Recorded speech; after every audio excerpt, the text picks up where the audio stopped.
Hello, and welcome to the Big Five podcast from Northumbria Psychology Department. My name is Dr. Genevieve Brown, and I'll be your guide into the minds of psychology students, alumni, and researchers at Northumbria University. I'm a lecturer and a social psychology researcher in the psychology department. Each week on this podcast, I'll speak to a guest who is either a student, alumni, or researcher in the Northumbria Psychology Department. By asking them 5 big questions, we'll learn about their time studying psychology and hopefully learn some big facts about human behavior and experience. Since February is LGBTQ History Month, we'll be talking about research with LGBTQ participants in these 2 episodes. Today, I have the pleasure of speaking to Dr. Amy Newman. Hello, Amy. Hi, Jen. Amy is a lecturer in the psychology department. She studies evolutionary theories of partner choice and examinations of victim blaming in sexual assault cases. She currently is a program leader for the MSc Psychology Distance Learning Program and teaches mental health and crime and topics in forensic psychology.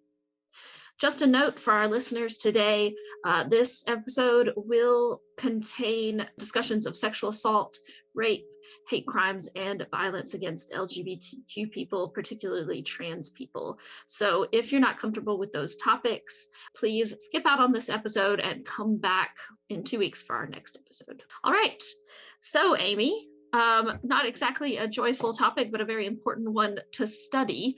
What got you interested in this topic, and what are some of the theories behind the research that you do in this area? So my undergrad degree was a joint degree in psychology and law.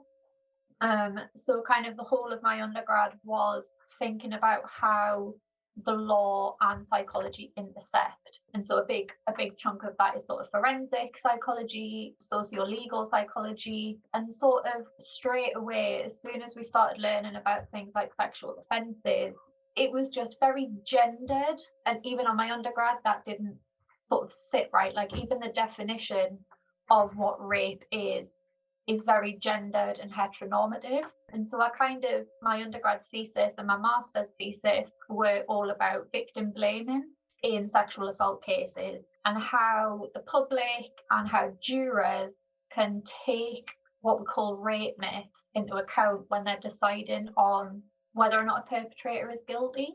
Mm-hmm. But a lot of that research is in itself very heteronormative. The research tends to be a male perpetrator with a female victim. It tends to be sort of stranger situations, which is actually one of the least common types of sexual assault and rape is by a stranger. Mm-hmm. And so it kind of all just came together into one big question when I started writing topics in forensic psychology, and I was trying to find research about what we know about victims of rape who are men or who are in the LGBTQ community, and there just wasn't a lot out there. So I decided that I was going to try and get some research out there instead. Yeah, that's a great goal because I'm sure it is lacking. And what are some of the theories that you use in this research?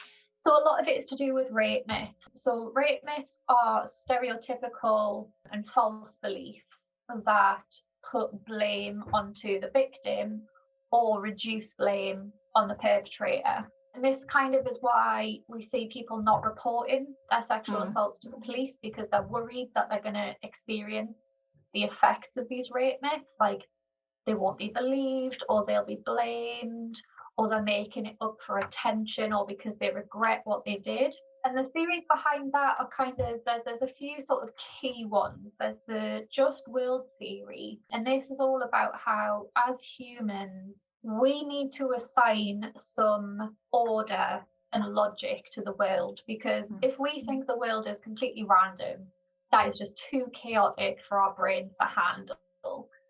And so we kind of get into this concept that good things happen to good people and bad things happen to bad people. So when you put that in the concept of sexual assault or rape, what you end up with is people thinking, well, they must have done something. Why were they walking home alone? That sort of thing comes up. You also have the concept of sexual script. So in our life, we have scripts or schemas for almost everything. So as a child, you'll learn what a cat is. In your head, you'll have this picture of what a cat is. Later on, you might meet a tiger and somebody will say, oh, it's part of the cat family. And that won't mesh very well in your brain because a tiger is nothing like a cat in your head.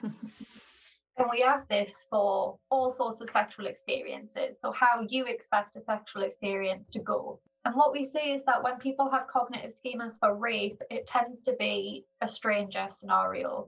So it'll be a woman walking home in the dark, down an alleyway, and a stranger jumps out and he has a weapon and she fights him off valiantly, but it's just not enough. And that's how it happens. And so when, as a juror, you go to court and you hear a different story, so for instance, ex-partner or current partner sexual assault is one of the most common types of assault. You're hearing this story and it doesn't match your schema. What's important about that is that if it doesn't match your schema, you actually struggle to retrieve the memory of what you've heard. And obviously in a jury, you need to have this really, really great memory and sort of either are taking notes or remembering the evidence that you've heard. But if what you're hearing isn't sort of coherent with your rape script or your rape schema, you struggle to retrieve that information. And so we end up with these really, really horrible situations where jurors are taking into account extra legal factors, like she was drunk or they were wearing revealing clothing, and that's what sticks in their mind instead.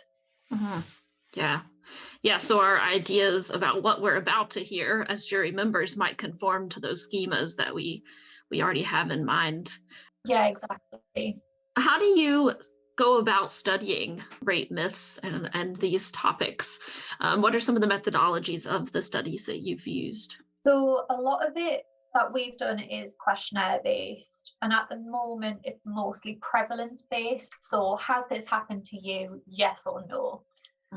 But we also have experimental studies that we can do.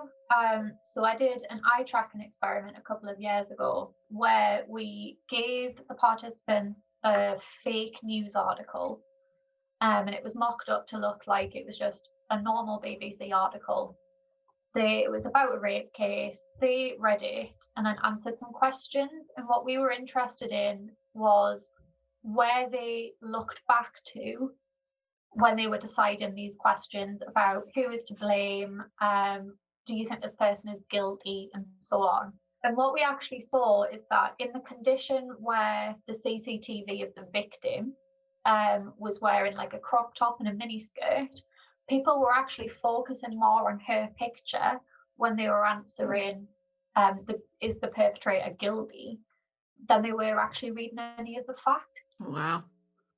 And so that kind of really stuck out as this almost witnessing rape myths in action by being able to trace sort of the path that their eyes took when they were making these decisions. Yeah, that's super interesting, that eye tracking study. I wonder if there's any other kind of interesting or surprising findings from your prevalence studies that you talked about, maybe specifically related to the LGBTQ community. Yeah, so there's this prevalence study that we're working on at the minute. We've got about 600 people, and we were aiming to get a good representative sort of all sorts of different genders and sexual orientations, so that we can get more information than just cis women who are also straight and cis men who are also straight. And so we have this lovely sample from all sorts of different areas. And we did actually find that there was a significant difference in the number of harmful sexual behaviours that were experienced by gender and by sexual orientation. What I thought was interesting is that when we looked at the gender analysis, there wasn't a significant difference between members who weren't cis. They all had very, very similar number of harmful experiences presented. There was a significant difference between cis men and cis women, in that cis women had a lot more harmful sexual experiences experienced. When it came to orientation, though, we found that bisexual and queer people were significantly more likely to have experienced more harmful sexual behaviours. And one thing to note is that this is just with partners. So we weren't looking at stranger incidences or acquaintance incidences. This was specifically with somebody who at your time was a partner. And that was sort of defined however they saw it. It could be long term, it could be short term, it could be casual, it could be committed, as long as they sort of defined it as a partner. When we looked at it by orientation, the bisexual group and the queer group experienced way more harmful sexual experiences from partners than any other orientation. And I thought that was particularly surprising because in what limited research we have got, it tends to be the most severe difference comes from gender, and it tends to be trans people who experience more harmful sexual behaviours. And that isn't what we found in our sample. So that got me thinking about whether the previous studies, the previous research that's happened where trans people have such a high prevalence of sexual assault, whether that comes more from strangers or acquaintances in the guise of hate crimes. Yeah. Rather than it being partner specific, which is what we were asking. So I thought that was quite surprising because I was expecting the trans group to be sort of at the most risk, but that doesn't seem to be the case with the partners. Oh, I was just going to ask about what kind of prevalence are we talking about? Do you have the percentages? So we split it down into a list of 20 different harmful sexual activities, well, harmful sexual behaviours, sorry. And we sort of took an average for each subgroup. So for instance, if we were looking at orientation, the bisexual people and the queer people, their averages were 5 and 8 respectively, compared to, for instance, the straight group, which was 2. So significant differences there. But what I thought was really interesting was when you break it down question by question. The majority of the sample is LGBTQ. The straight aspect is a very small percentage of the study. And when you break it down, the first question that we asked them was, have you ever been raped by a partner? And 22% of the full sample said yes. But then a couple of questions later, we asked, have you ever engaged in sexual activity with a partner due to the fear of their response if you refused? And 42% of them said yes. So there's this difference in how people are defining what rape is to them. If you're having sex with somebody because of the fear of their response, that isn't freely giving consent.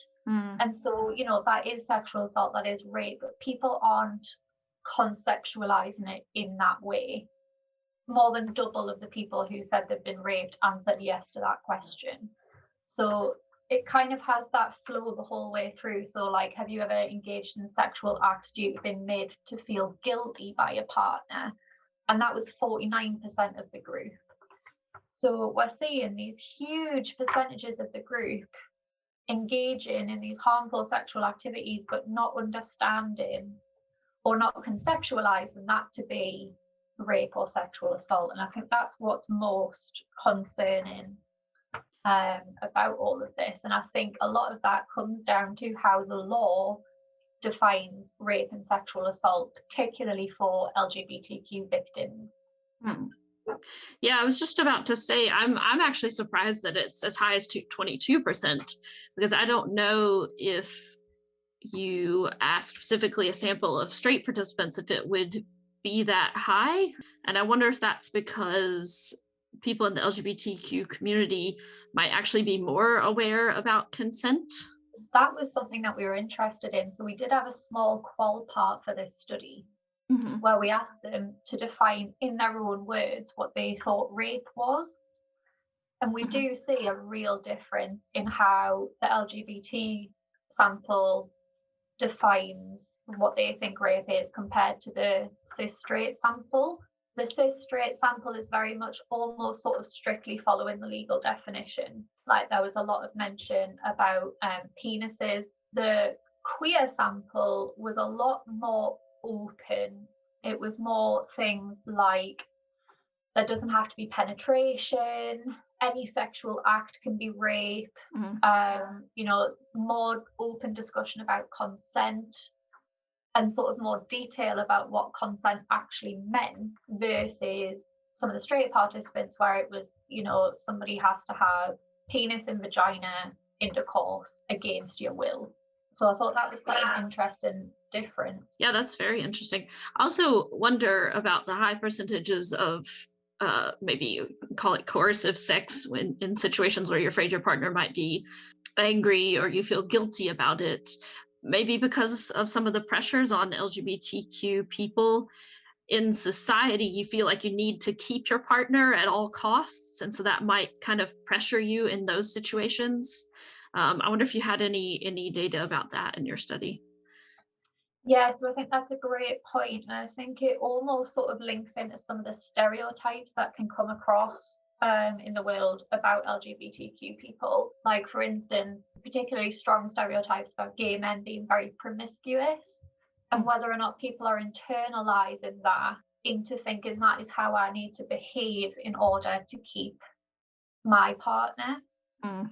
And so that's sort of something that we want to drill down a little bit more into when we finish sort of analysing the data on this.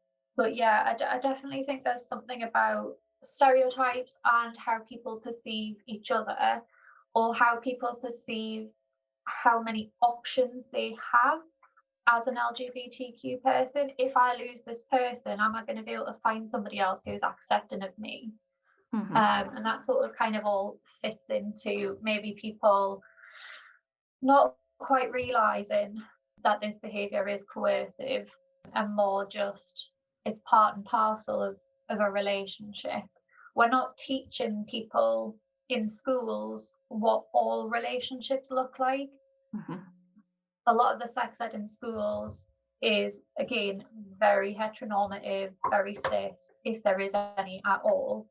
And so people aren't seeing their own types of relationships represented. And so if we can't provide what a healthy relationship looks like, you've got nothing to base it on. Yeah. And the sample was pretty young overall. The mean age was about 24. And so if you haven't got anything to sort of base what a healthy relationship that looks like the relationship you're in is, these sorts of behaviours can kind of creep in without the person necessarily realising immediately that it's illegal. It's a problem. I've got two more questions. I guess maybe I'll start with, where do you hope to go from here? So what are the kinds of follow-up studies that you think might need to be done? So really this study is kind of like the starting point, really. What I would love is to do more studies about how people understand what's happened to them, especially the people who are saying they haven't been raped in that first question, but then are answering yes to a lot of the other harmful sexual activities. How are they conceptualizing that? And is that based on things like the legal definition and the media and all of these sort of rape myths? One of the main rape myths is that men can't be raped. And if you're conceptualizing that and internalizing that as a person, how is that affecting your mental health? How is that affecting your future relationships? And so I think the best way to do that is to have studies focusing specifically on these groups, focusing specifically on LGBT groups, because we know that they have so much minority stress coming from all other areas of their life. They don't have the representation and they don't have the resources coming into them. Overall, there's not many resources at all when it comes to sexual assault, but primarily the ones that are out there are for cis women. And I know that some trans women have had difficulty accessing services that are specifically for cis women. And if you aren't getting the support there, you aren't getting the support from the police, why would you report what's happened to you? Do you know what I mean? that's kind of where I want to take this in the future, getting more information about what we don't know about these groups that people say are hard to reach, but they're not. People just aren't putting in the energy, they're not putting in the effort, or they're coming at it from a sort of point of view, almost like, oh, the other group, rather than sort of doing the research themselves. Yeah, I guess that feeds into my last question. I just wonder what impact you would like this work to have. You know, what are you hoping to be able to implement from this knowledge? Is that only education in schools? Is that specifically support for victims? Are there any other kind of applications that you see from this work? So all of the above. I think we need better sex ed across all ages. Some universities are starting to bring in like consent classes as part of induction week. But again, we're still focusing on the female victim, the male perpetrator. Needs to be more than that. We need more support that is specifically tailored towards LGBTQ participants. We need specialist training for the police in how to deal with LGBTQ sexual crimes. But what I would love is legal policy change. At the minute, in England and Wales, rape is defined, there has to be a penis involved. There has to be penile penetration for it to be classed as rape. If it's anything else, it's sexual assault. And it's either sexual assault by penetration or sexual assault. And that sexual assault by penetration and rape have the same maximum sentence, but the difference in the title, in the crime that you've been given, seems to be quite significant. And so having a more gender neutral, orientation neutral definition that is more encompassing of sexual activity that isn't just penis in vagina, I think is really, really key in order for people to be more comfortable reporting what's happened to them, so that everybody actually understands this is this, this is this, this is a crime. It's not just something that happens. I think that's really, really important. Yeah, and I think that would also help heterosexual cisgendered victims as well, because, you know, sexual assault can be extremely damaging without any sort of penetration. Any sort of forcible sexual act can be terribly traumatizing to people. So it would be nice if that definition could be wider so that we could understand better the situations that people have been through and be able to prosecute those. Absolutely. And if we have this more encompassing definition, we're going to be able to get more accurate prevalence results as well, because people are going to actually be able to say, oh, I have been raped, I just didn't get it under this previous definition. Prior to 2012, the FBI's definition of rape was a carnal knowledge of a female forcibly and against her will. And when researchers actually looked at that, they've found that over 40% of rape cases would have actually been missed under that definition. Aside from the fact that it's full of legalese and isn't very understandable at all and is very gender specific, 40% of cases wouldn't have been able to be prosecuted under that definition. So just think about what we would see if we had a more open definition. Yeah, definitely. Yeah, is there anything else that you think maybe our listeners should know about? Any ways that they can support anyone who's been a victim of sexual assault, or any organizations that specifically support LGBTQ people currently? Yeah, so for LGBTQ people, the support system that I always recommend is Gallup. So Gallup is specifically for members of the LGBTQ community. So you can expect a much more diverse ear. There's none of the fear about, will I be accepted into this support group because of who I am or what I identify as. It is specific to LGBTQ victim survivors. And so that is always my number one recommendation. In terms of if somebody discloses to you that they've been a victim, The main thing is non-judgmental. Don't ask for, further details. We sometimes see that, like, oh, so what actually happened? Don't pry for details. If the person wants to share, they will share, but don't sort of put them under the pressure to do so. And just let them know that you're there whenever they want to talk about it. And if they want to report, or if they don't, that is entirely their decision. And there are good reasons why you might report, but also good reasons why you might not feel comfortable reporting. And so really just to support whatever decision they do make. Yeah, that's a very good point, to help them get some control back. Absolutely. Yeah, so I will link to some support in the show notes for anyone out there who is interested in those things. And I'd like to thank you again, Amy, for presenting this interesting and important work. Where can people find you online if they would like to continue to follow your research? So I have my staff page on the Northumbria website, but I'm also on Twitter at Amy__, but Amy is spelt weird because I made the account when I was about 15. So it's AMEEE__. All right, and I will put that in the show notes as well. All right, listeners, if you would like to learn more about Northumbria psychology, check out our psychology department blog at northumbriapsy.com. You can also follow us on Twitter at northumbriapsy. If you want, you can follow me on Twitter at browngenevieve to stay updated on episodes. And if you'd like to be interviewed on the podcast or know someone who would, please email me at genevieve.brown@northumbria.ac.uk. Finally, if you like the podcast, make sure to subscribe to our podcast on your listening app and give us a review and rating. I hope you've learned something on this voyage into the mind. Take care until next time.